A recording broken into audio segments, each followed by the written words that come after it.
And welcome back. We have with us Lyndall John Kay. Good morning, Lyndall. Good morning. Always good to have you on. Yep. We have talked about this for several weeks. This morning, actually, we started it last week, or maybe even the week before. Has it been 2 weeks? No, it was last week. Last week we actually started. We're going to be doing a segment on here, and it will also be pulled out and played at prime time as well, so that you can see it. It'll be on Facebook, YouTube, it'll be on all that.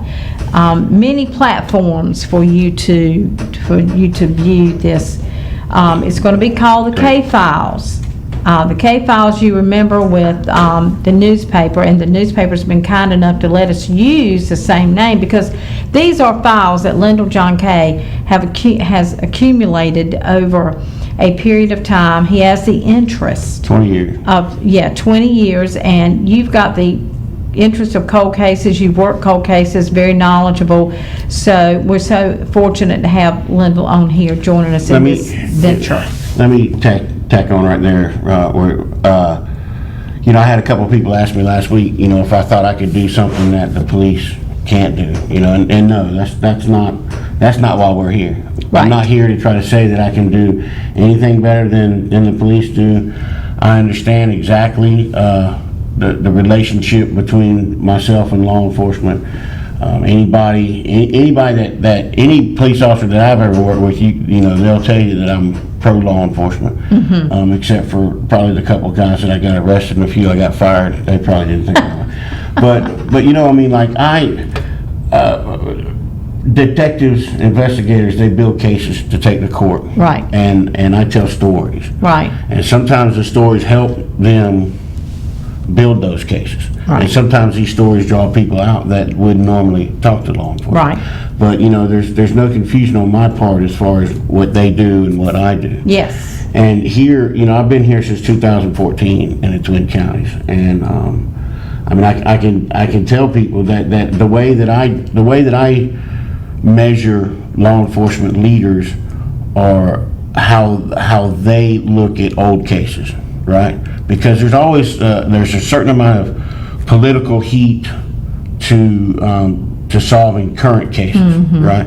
But no one's ever going to go into the sheriff's or the police chief's office and say, "I want you to solve this case from 50 years ago." It's right. not. So how they view old cases is how I view them. Right. Okay, so I've been writing about Travis Lynch down in Middlesex. Been missing since yes. all that time. We'll get into that eventually. But the thing that always struck me is when I talk to his family and everything, they always say that more has happened in this case since Keith Stone became sheriff than all the 10 years before that. Mm-hmm. So there's one right there, right? Right. Okay, and then when it comes to let me tell you a story that untold true story of the Twin Counties, right? Okay, right. So election night 2018, I'm at the GOP headquarters on Sunset Avenue. Right. And Keith Stone comes by and he says, "Hey, I'm on the way to Tarboro to congratulate Clee Atkins on his election." So he said, "You want to go?" So anytime I have a chance not to drive, I take it. Right. So I always have to drive everywhere. So we went over to Tarboro, and Clee shaking hands and everything. And the first thing he says to me is, "Hey, we're going to solve some of these old cases." The first thing he ever said to me. Right. So there's number two. Right. Wow. Okay. Well, when George Robinson became police chief, whenever that was, like last year and a half ago, whenever it was, the first thing that he said to me was, "Hey, Lynn," he calls me Lynn, I've been called a whole lot worse. He said, believe me, he says, I'm gonna start a cold case unit right here in Rocky Mountain. We're gonna solve some of these. And when I came time to write about the case that we're about to talk about, mm-hmm. The chief didn't give me a public relations officer, right? He didn't give me a brick wall to talk to. He set me down in the room with his new cold case unit, and I got to talk to the detectives that are actually working on this case. They listened to what I had to say. They shared some information that they wanted to share, you know, and there's always that give and take, because they're always, I think good detectives know that the public needs information to react to, and to you know, to be able to draw out people. Right. But at the same time, you don't want to give away the candy store and tell everybody everything, because Right. you're trying to protect the investigation. So I mean, there's always give and take in these cases. But in all three of these cases, in all three of these situations, Sheriff Stone, Sheriff Atkinson, Chief Robinson, I have been allowed to sit down with the men and women that are working the case.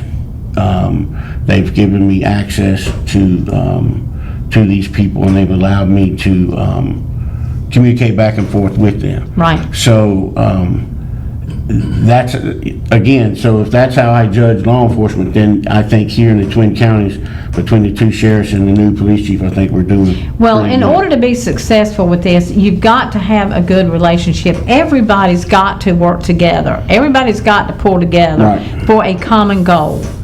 Absolutely. And that's what we're doing. Us and Lyndall, you know, fighting crime is coming into play here. I think we'll talk about that later. But anyway, we're gonna offer rewards. That's gonna make a difference. The sheriffs, police chief, everybody needs to get on board, and I think they are. So anyway, with Yeah. that being said, Here we are. You've been bugging me about this for a year Yes, now. I So we're have. about to get into the Yes. nitty-gritty of it. yeah, and this is one of the cases that I've been wanting Lyndall to talk about, one of the cases, for a while. Give a little introduction to our first case today. Jeff Cobb, we've been announcing that for about a week here. Jeff Cobb was a former Nash County Commissioner, 75 years of age, found dead on November 11th, 2014. And his home was on Jeffries Court. So Right. that's a little bit of information about, background about Jeff Cobb. Absolutely. So this was not a robbery. He was found dead in his home, and we're going to get into all the details.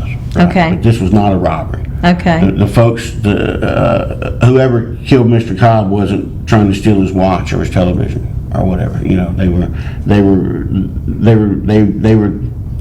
there to kill him, right? Okay, and there's there's certain reasons why we know this, right? So Okay. one, Sergeant Bunt with the cold case unit in Rocky Mount, you know, he has confronted me that there was no indication of robbery as a motive at all. So nothing was taken, nothing was stolen, you know. So it's all in how he died, right? So we're gonna do something that probably gonna be uncomfortable for some folks. So I want to warn the family. You know, if we're gonna show a couple of drawings here in a minute from Mr. Cobb's autopsy. There's Mr. Cobb. So if you don't want to see this, you know, tune out for a couple minutes, because although these are not photos or anything, I would never show that, but I want people to see from these autopsy pictures exactly how brutal Mr. Cobb's death was, right? Right. So you know, this is a situation where when you go to rob someone, you stab them once or twice, right? Mm-hmm. This was a situation where Mr. Cobb was stabbed 4 dozen times. 4 dozen? 4 dozen, right? Not a dozen, not 2 dozen, 4 dozen times. And in the first picture, you'll see that he's got 22 stab wounds on his chest right there. Right? Look at that, folks. Oh, my word. That is anger. That is emotion. That is passion right there. 22 stab wounds on his chest. And you can see, and then on the back, he's got, well, on the back, exactly. Y'all doing a great job back there. On the back, he had another 24 stab wounds, right? And if you'll see on some of those stab wounds, there's a circle with an X, right? And what that is that X is the tip of a Phillips screwdriver. So he was stabbed all those times totally with only a screwdriver? Right. It was used for every stab? As far as Stab the wound. medical examiners can determine. Wow, So, a screwdriver. a Is that screwdriver. something you think they just picked up and found, or is it something well, they had you're- readily? You're asking all the right questions, and we'll hold on one second and we'll I'm get there. intrigued No, by no, this you're stuff. asking all the right questions. So on those stab wounds, it's a cross mark, and then there's a lot of those you saw had round bruises around them, that circle around it. And what that was the as the screwdriver came down into Mr. Cobb's body, it went all the way, the shaft all the way down to All the the way handle. in, and the round- And the roundness is the bottom of the handle. Oh. Hitting. So this was a brutal, Horrible. brutal murder. This wasn't once or twice, and the screwdriver penetrated his heart, his lungs, and his liver. Right? Okay. So this man was killed in a manner that was probably a terrible way to die. Right? I mean, any way to die is bad, but I mean this was excruciating, and he felt every one of those 4 dozen stab wounds that penetrated his heart, his lungs, his liver. Then the continuing, they continued to stab him in the back. He had abrasions on his knees, which meant that during the attack he fell to his knees, and the attack continued. Right? He had That's interesting. He had a subdermal hemorrhage on the back of his head, where either he was hit to start this attack, or he fell down during the attack and hit his head. But either way, he bruised his head pretty bad, and he had defensive wounds all over his hands. So Mr. Cobb is, 75-year-old man fighting for his life from someone who stabbed him 4 dozen times. And I think, Could a female do that?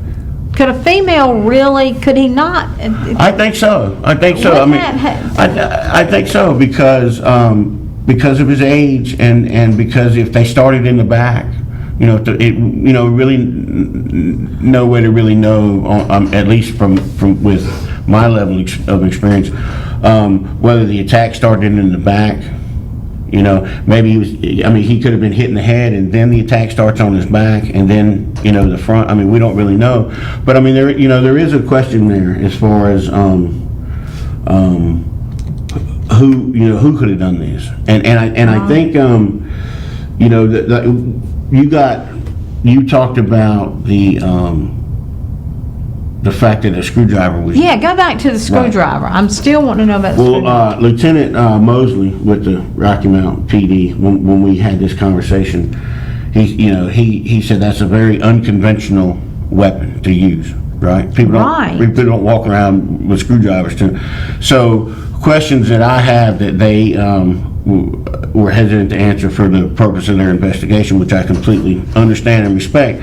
But if a screwdriver seems like a weapon that you would just grab. Right, that's what I was right. asking. So is there a missing screwdriver at Mr. Cobb's house? Does he have a set? Does he have a set of 5 screwdrivers and one of them's missing? Right. I mean, is there an indication of that this screwdriver belonged to him and it was used? It was picked up and used. Okay, if it was used at the house, that means that the emotion or when they got mad, it started at the house. Right. It wasn't a situation then where they come looking for him, because Right, I they would don't have think had their own weapon Right. or whatever. So this was something that was spur of the moment, is my point. Right. Is that correct? I think so. I mean, I think from what we know, I think so. I think, and it's also a crime of passion, and we'll get into next week. There's a whole lot more information in the autopsy report, and that's, we'll talk about a lot of that next week. But it circles back around to what I was telling you folks last week, is that most of this information is public record. There's some things that I get from law enforcement and talk to them, but a lot of these cases are so old that the information has to come from public records. Right. And the autopsy here, you can go and like I said before, everything that we do here, I'm gonna explain to folks so they can do it themselves, right? Right. There's no magic formula to all this, Right. right? It's simple research. So you can go online, you can go to the North Carolina Medical Examiner's office, and you can go on there if you know the county that someone died in. And sometimes you don't even have to know that, but but you get it faster. The more you know, the faster you get it. Right. So if you know the county that someone died in, and you know the date that they died, and usually their name, you can enter that information into the medical examiner's office, and they will give you. You will usually get. It used to take weeks and weeks and weeks. You get the hard copy in the mail, but nowadays usually they email you everything within a few days.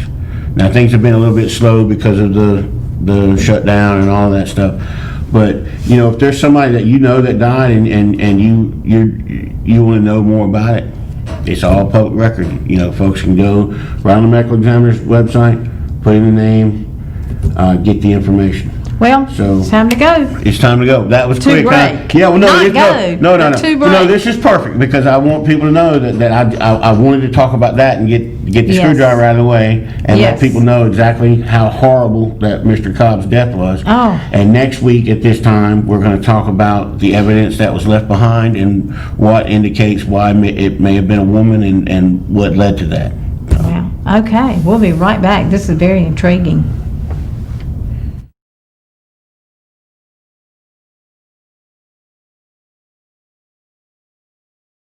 Okay, so to keep you in suspense, Lyndall says next week. It's not suspense. I want this thing to breathe. Sandra. Yeah, really. I wanted You people know, to. I it's wanted like to Lyndall sink said. in 4 dozen. Yeah, times. it's a lot of information.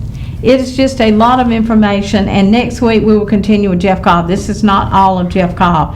But now I think we need to move on to Carl Butler. We're gonna spend a lot of time with Mr. Cobb. We're gonna unpack that over the next several weeks. There's Wow. a lot of information that's never been revealed to the public that we will be talking about in the coming weeks. I just want people. I want to give it the attention that it deserves. Do you think it's close to being solved or no? I do.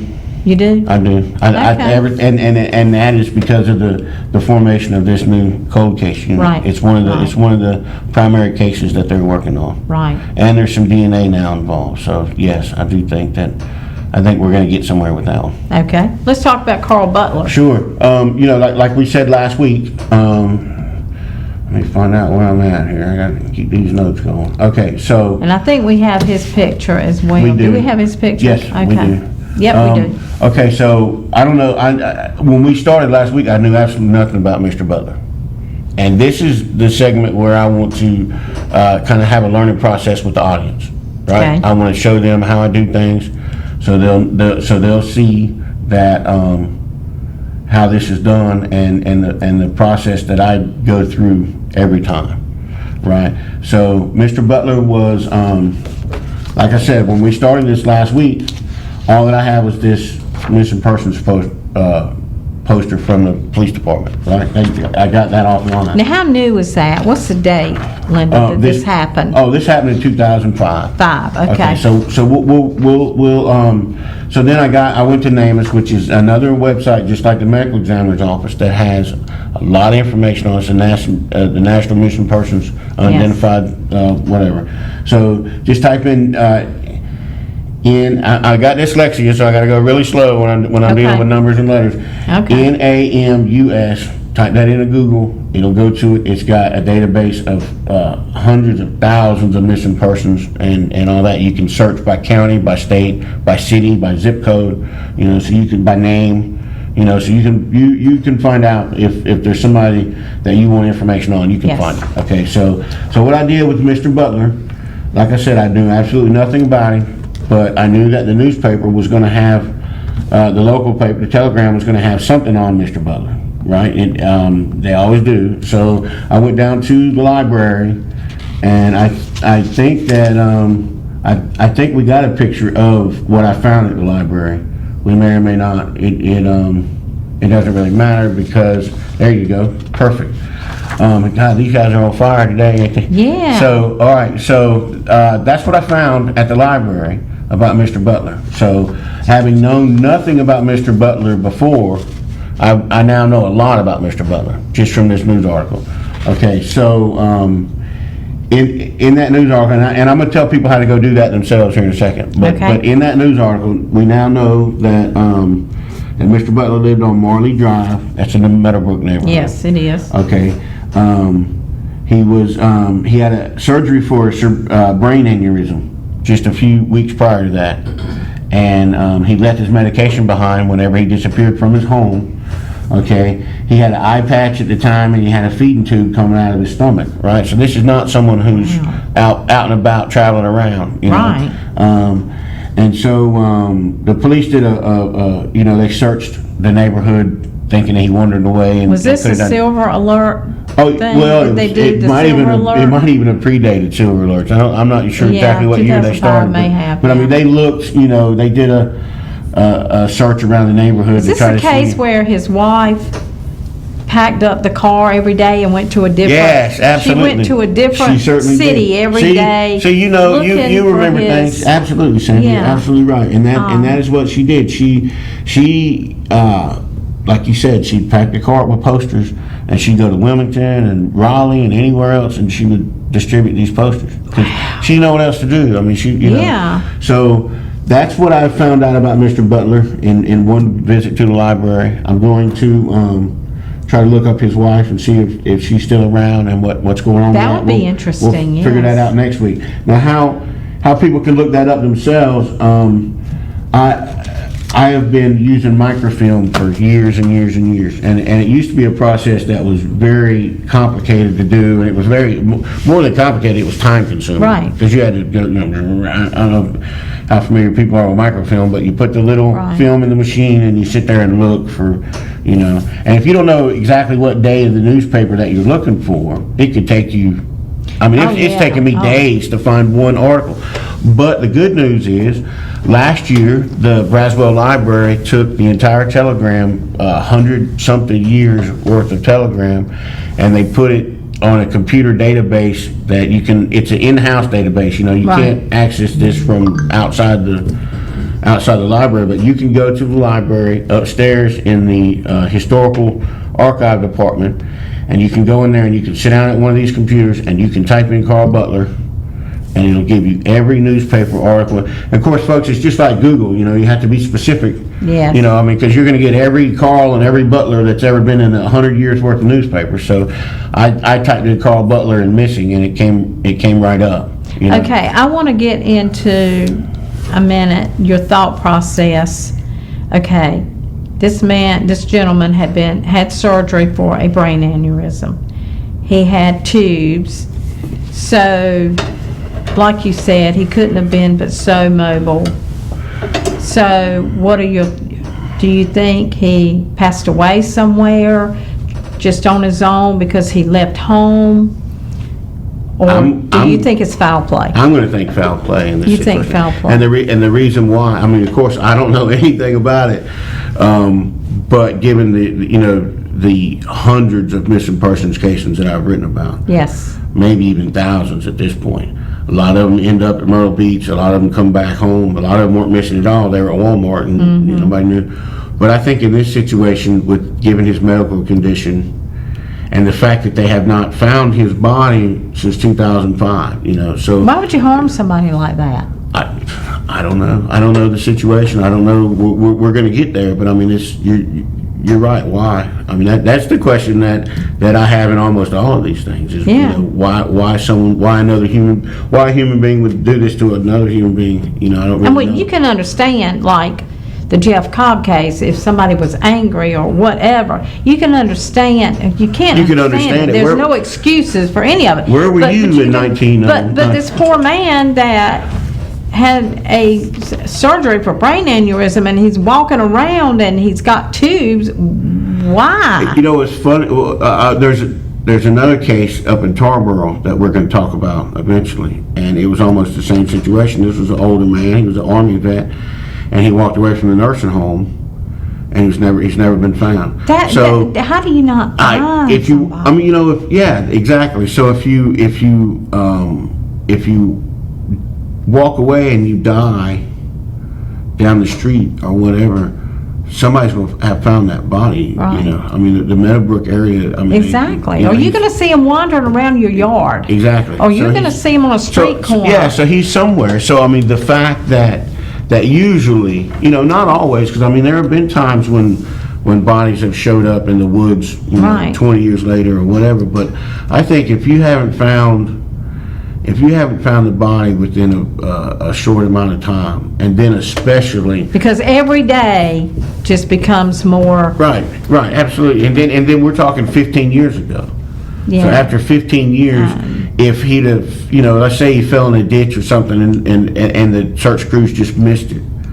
Well, I would have to think that in this 15-year time period that somebody would have stumbled across his body somewhere. Right. Unless someone intentionally Did something. hid that body. So, I mean, that's, you know, so I think that's where we're at. Now, how much time we got? 'Cause I got. Okay, we got to go to our last break, our last weather. We come back, and what are we We're doing smoking. next? I'm not telling you, because then you'll kick me off the air.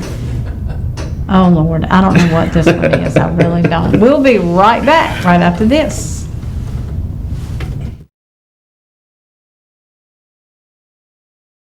Okay, welcome back. If you just missing what you got tuned in. You never know what's going to happen on this show, but And you had to stop. Thursdays. You had to stop yakking so much before 8 o'clock. that's right. Cut it off. He's fussing because I took 2 or 3 of his minutes. He did. You took precious You time. poor thing, 3 minutes. Precious time from what you had to Golly, say. 3 minutes. And he wouldn't even tell me who's now. Absolutely So I don't not. even know. Absolutely not. So I have no idea. I can't Remember- do any introduction to the next Last one. week we talked about how much I love the death penalty and how I would Yes, kill I everybody remember if I that could. conversation. Okay, so this week I'm gonna talk a little bit about some guns. So people who loved me last week are probably gonna be a little upset with me this week. So do you own a gun, Sandra? I do. Is it a Tommy submachine gun? No, Okay. Is it a sawed-off shotgun? we have pistols in my house. I have a Mossberg shotgun, double barrel. It's, you know, most double barrels are like this, but my Mossberg is like that, right? And if somebody breaks into my house, I'm gonna shoot them in the face, and my dogs are gonna eat their brains up. And when the cops get there, I'm gonna wait. And when the cops get there, I'm gonna tell them that I was in fear of my life, and then Okay. I'm not going to jail. He's got it all planned out. Well, no, I don't plan. But I'm just saying that I believe strongly in the castle law here in North Carolina. I believe strongly in defending Yes, yourself. I do too. If someone comes into my house to do harm to my family, I'm going to kill them. Right. Right. Okay. So, however, I don't need a hand grenade or a submachine gun to do that. And the thing about I asked about a Thompson submachine gun because it's so funny when you look at the Second Amendment. It's one of the 10 amendments in the Bill of Rights, first 10 amendments to the Constitution. Okay, in the First Amendment you got freedom of speech, but you can't yell bomb at an airport. Right. Second Amendment, you've got right to peacefully gather and protest. Yes. But rioting and all that is not, you don't have a right to do that. Right. You got freedom of press, but we can't tell lies about people. Right. Right. The Fourth Amendment, you're guaranteed to be secure in your people and places and things, but yet they can get a search warrant and come look anywhere they want to. Right. So all of these rights have certain qualifications and restrictions to them. Mm-hmm. But there's just a crowd of folks that think that the Second Amendment does not, and they think that like the Second Amendment is somehow above the rest of them. And the funny thing about that is like, gun control is such an evil thing and all that stuff, but yet we've had gun restrictions since probably more than most of us have been alive. There was let me make sure I get this right, 1934, Thompson submachine gun was outlawed. Right, now that's the Tommy gun, that's that gun that Dillinger rode around with, the mob rode around with. I mean, you could pull 50 bullets in 1 second with that thing. They call it the ventilator. I Right. mean, you could just really tear somebody up. But you can't own them now without a permit, a special permit from the Right. ATF, right?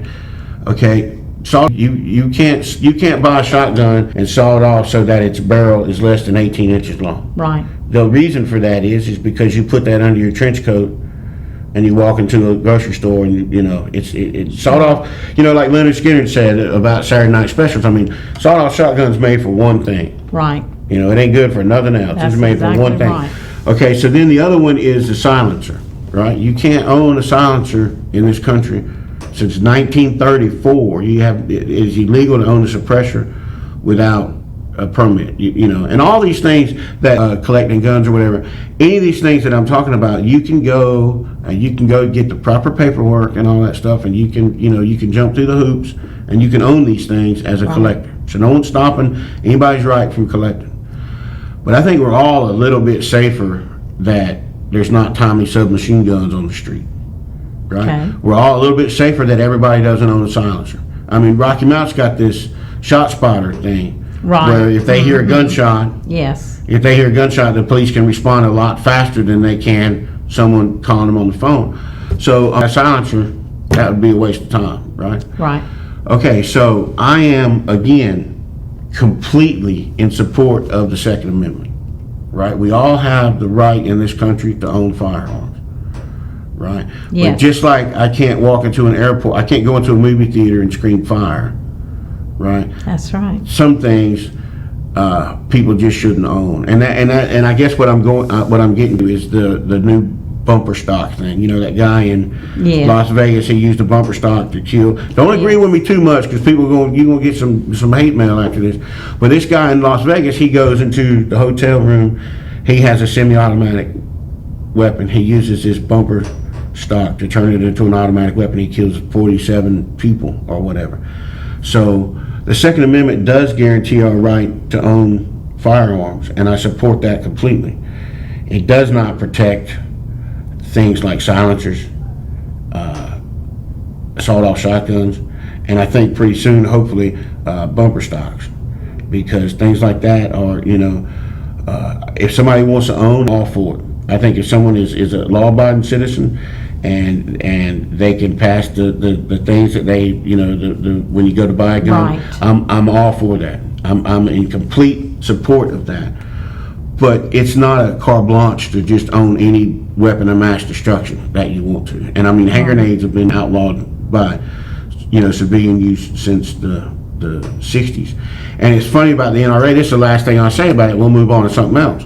But the NRA, who have always supported guns and everything like that, when the Black Panthers were armed and the NRA was against that. So sometimes it's about who has the guns, Absolutely. So I've said my piece on that. Okay. Next week I'm going to talk about photo ID and what hogwash the idea that poor people don't own. Listen, folks, the idea that poor people don't own photo ID is the biggest lie that Democrats will ever spread to anybody. So if folks are mad at me this week, they'll be happy with me. I'm trying to flip-flop them every week, Wow. So how much You're time we playing got? with our mind. Yeah, how much time? Well, I'm saying, But no, these are really good so thoughts. we got- let's go what we got. 4 minutes. execute. And I'm not giving you your time back now. Execute murderers. Yes. You have the right to own firearms, but that doesn't mean that you got to own every crazy firearm that exists. Right. That's just okay. So next week we'll talk about how that Democrats say that everybody who the photo ID law is against poor people is nonsense. And I'm gonna show, because I've been poor most of a photo ID is to poor people. Right. Anyway, how long we got? 3 minutes? We do. 3 minutes. What am I going to talk about? Oh, Broadway. Next week we're going to talk about Broadway, right? The city of Broadway? Broadway. No, not Broadway, New York. Broadway, Lee County. Totally Okay. different. Believe me, What happens totally there? different. Well, there's a unidentified body there that I want to talk about next week. I Really? think it's one of the most interesting cases that I ever worked on. Really? But I want to tell folks real quick that I will not go to Broadway. Where's that at? Broadway is in Lee County. You know where Lee County is? No. What? Lee County's in the heart of North Carolina. It's right next to Harnett County, right next to Wake County. Okay. It's right there. Gotcha. I mean, it's right in the middle there, between Raleigh and Fayetteville. Okay. Gotcha. Right. Now, we probably don't have enough time to do the story justice. But so, We'll have to talk about something. I'll talk about that next week. Yeah, next Well, week. I am not allowed, I am not allowed to go back to the town of Broadway. Really? Yeah, the police chief, he might be dead now, I don't know, but I'm not gonna chance it. But I'll tell people next week why Lindell does not go to Broadway Oh, dear. ever again. Wow, he's scared he'll be a missing person case. So, I was, believe me, I almost was. So we'll go, so Oh. next week, we're gonna talk about Mr. Cobb. Yes, we gonna will talk about continue Jeff Cobb next week. evidence in the case and, progress that they've made That is in the the most case. interesting case. I'll find out a little bit more about Mr. Butler if I can.